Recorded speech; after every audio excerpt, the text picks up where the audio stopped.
okay, everybody's throwing stones, everybody's saying there needs to be health care. Give me one suggestion.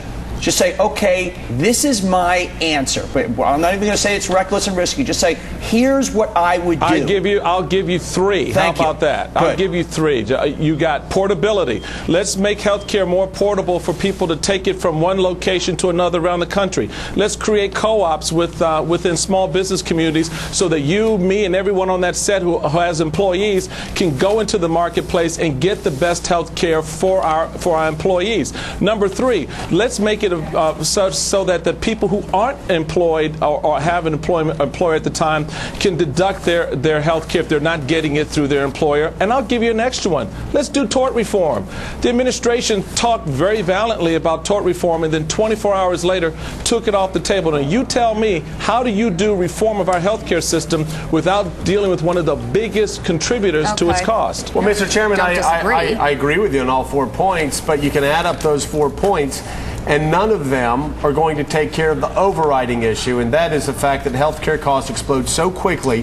Medicare and Medicaid go bankrupt by 2019. And before you answer, Mr. Chairman, I love you, but be very careful.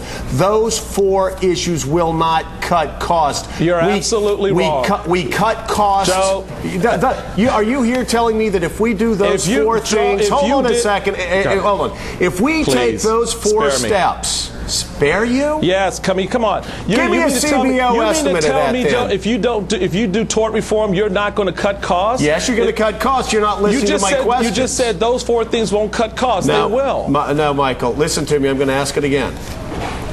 How do those 4 steps take care of the cost challenges we have over the next 10 years and stop Medicare from going bankrupt? Well, that's stop Medicaid from going bankrupt. But wait a minute. Okay, that's a separate piece of the puzzle. That is part of it, but that's not, I mean, you're talking about the overall cost. Wait a minute, I'm going to ask you a question. You're right, those things may not contribute to reducing the cost of Medicaid and Medicare.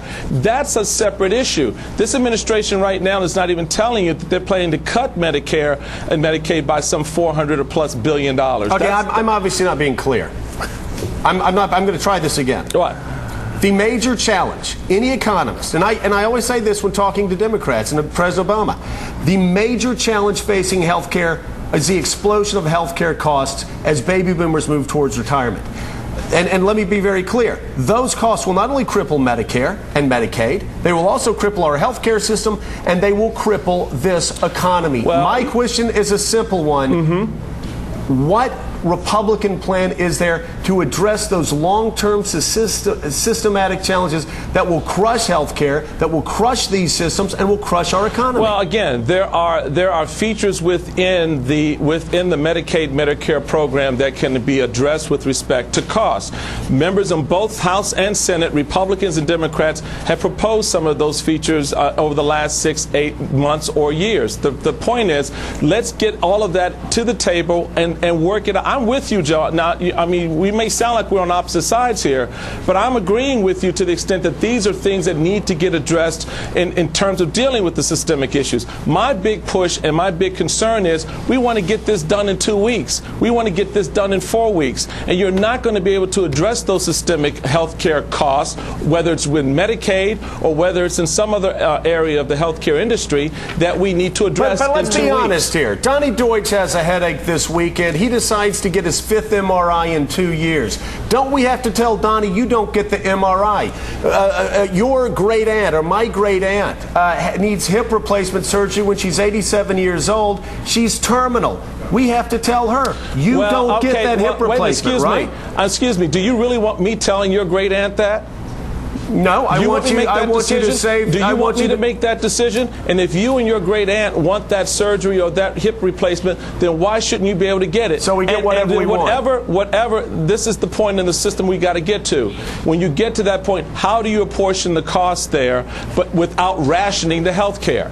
And that's what I'm afraid we're on to here. So are you saying then that if you're 87 and you want it, you get it, and that the government pays for it, or that insurance companies pay for it, Joe, which means we all pay for it? If you want the federal government to make those health care decisions for you and your aunt, God bless you. No. I don't, and a variety, and a large number of Americans don't. But this doesn't get us where we need to be. So we continue spending 25% of our health care costs in the final year of life instead of taking care of preventative measures on the front end of life that will drive down health care costs in the long run? Joe, look, that is part of this discussion that we need to have. We're not going to have it if we're going to do legislation in 2 weeks. I agree with you there. All right? And that's my point. And you cannot come to a reasonable conclusion on that question if in 2 weeks. I agree with you, Michael. Here's my issue, though. I'm with you. Rushing this legislation is, I think, politically reckless. At the same time, just saying no and not having a long-term approach also politically reckless. Well, but wait a minute. No one's just saying no. Stop it. No one is just saying no. We're saying let's take a closer look at what we should be doing. Republicans in the House and the Senate have put a myriad of proposals on the table. Some have been on your show. You just had the doctors on your program talking about some of those proposals. No one is saying no. So let's stop that political talking point and deal with the fact that you have an administration that is trying to get through a major overhaul of our healthcare system. Regardless of how you characterize that overhaul, it is a major overhaul in 2 weeks when you have members of the United States Congress who aren't even reading the legislation. I agree with you there, and we'll agree on that point. My bigger point, though, is we've got a political class. This isn't a talking point. We've got a political class that does not want to answer that tough question of how do we drive down costs in the long run. The way you're putting the questions, I think both political classes want to answer that. I mean, what you're saying philosophically, I understand it's right. We have to make tough choices, but I think Steele's reaction to you is like, who at the end of the day is going to make a decision in the last year of life? People don't get certain types of health care. How does that ever, play that through? But we got to go, but guess what?